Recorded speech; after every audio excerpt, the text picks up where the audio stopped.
Welcome back. Now, we've discussed the Red Sea disruptions in our markets conversations, largely focusing on the oil market impact.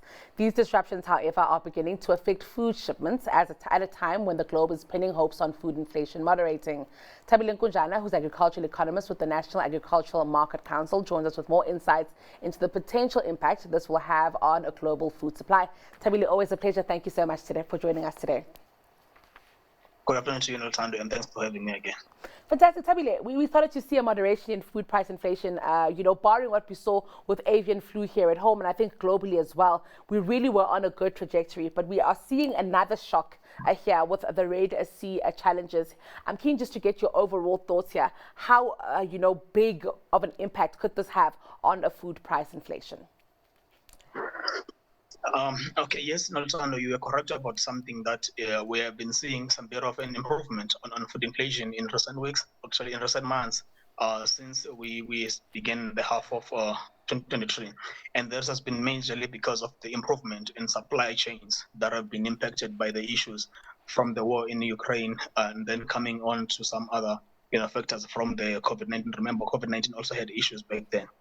So now, as far as the war is concerned in the Middle East, the bigger issue there now it is that from the gains that we have made as far as improving food supplies and also the prices in general, which we have been seeing, improving from the retailers, is that there's a fear now that a lot of other products are being stuck there.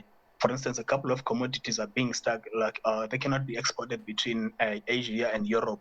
And that's quite a huge, amount of products that are being channeled there. And then a lot of others that are coming from Africa, they have to be channeled, to a different routes.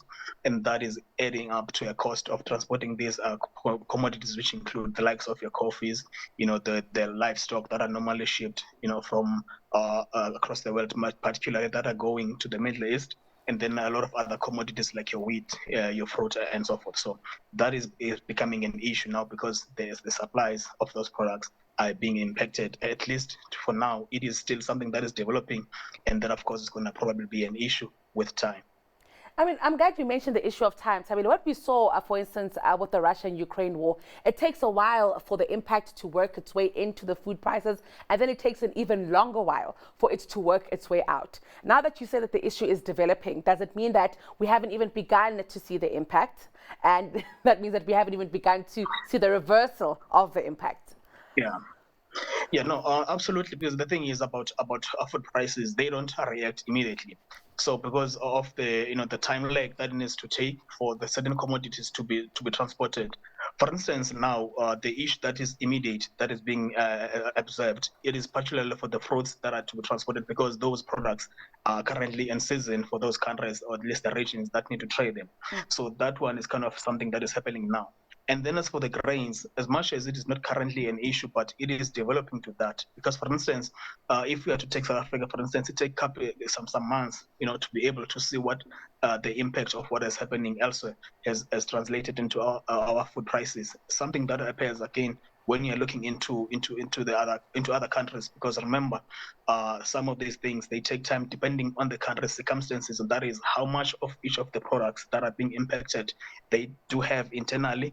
If not, they do not have it internally, then how long that product is gonna be brought inside that country to be able to supply it to its local. So that's why it takes quite some time, and of course this is differing. It's different across countries based on the circumstances in terms of their production, exports of other products that are there that they produce internally. I'm also keen to get the thoughts on the issue of insurance here. Is there insurance against these things? If I think of, for instance, fruit, like you mentioned, that's bound to spoil, if with just a little bit more time, in transit than it should be.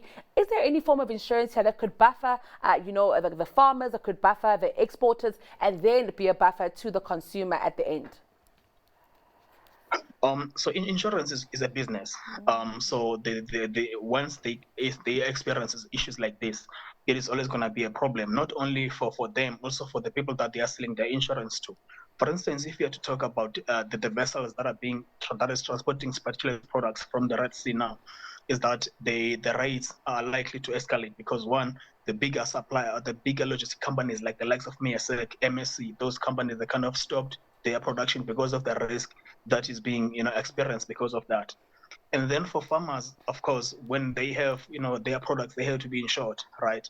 So when a product is insured, depending on how long, some of the issues that are going to impact it. For instance, if we look into the grapes that are being an issue like now in Europe, it's likely that those farmers are going to have to sort of incur some of the risk, particularly with the insurance. But I think the bigger one for now, it is quite the vessels that are being attacked there. So those are quite some costly, uh, uh, uh, prices that they're going to have to pay, at least for their rates.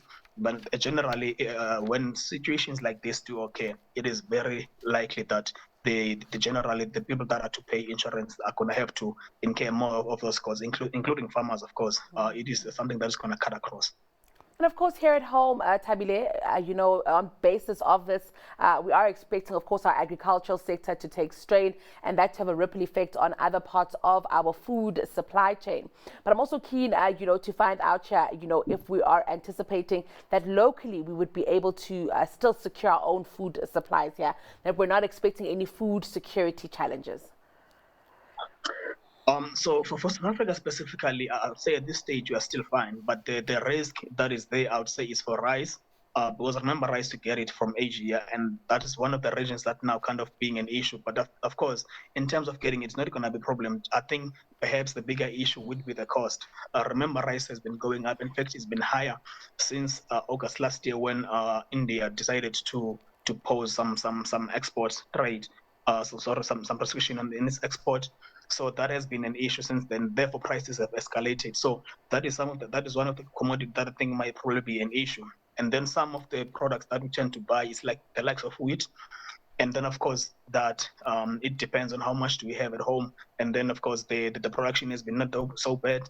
And at least now we have managed to get some other alternatives since the Ukraine and war kind of an issue earlier in 2022. So as far as that is concerned for now, in South Africa, we don't see, or at least anticipating, a bigger issue as far as supply is concerned. But the price will definitely be an issue, given that South Africa operates in a global market, which tends to be impacted by all these developments.